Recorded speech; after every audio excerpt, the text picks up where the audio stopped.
President Biden has been missing in action on the debt ceiling, refusing to negotiate and putting our economy and the livelihoods of hardworking American families at risk.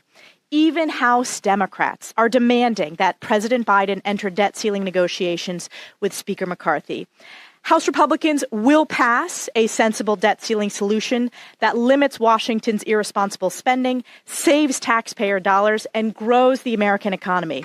President Biden must work with us, who represent the American people, to address our nation's spending and debt crisis. Over the last 2 years, President Biden has financed his radical agenda and vast expansion of the federal government with an unprecedented $10 trillion in spending, $6 trillion of which has been added to our national debt, the highest level of deficit spending in the history of America. This unbridled spending spree has resulted in sustained record inflation, soaring interest rates, an economy in a recessionary tailspin, and a nation on the brink of a catastrophic debt crisis. Defunding the president's army of 87,000 IRS agents, repealing special interest tax breaks for the largest green energy corporations, and rescinding President Biden's unconstitutional student loan bailout. Third, this legislation will grow the economy by returning to pro-work, pro-growth, pro-energy policies that will unleash American prosperity once again. It stops the assault on U.S. energy production and restores American energy dominance.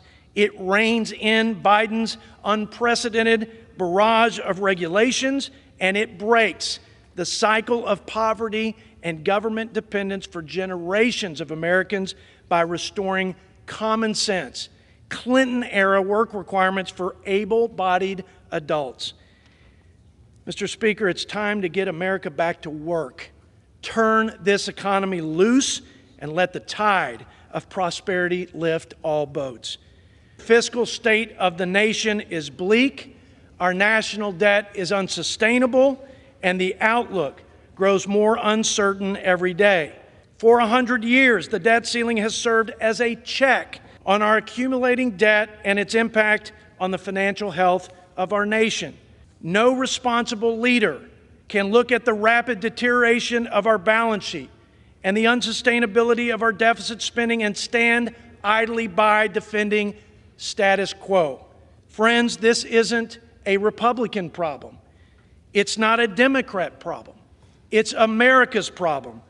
And it's a mathematic reality that requires real leadership from both sides of the aisle and before it's too late. Our plan will reduce deficit spending, save taxpayers $4.8 trillion, and begin extinguishing the flames of our current cost of living crisis. First, we limit federal spending by reining in and right-sizing the federal bureaucracy. Our bill will reduce FY24 discretionary spending levels by 9%, $130 billion, returning us to the same spending levels we were operating under just 4 months ago. Going forward, we will cap the growth of discretionary spending by 1% annually over the next 10 years, reducing wasteful Washington spending by over $3 trillion. Mr. Speaker, put simply, this bill would require Washington to do what every American has been forced to do as a result of Biden's spending-induced inflation: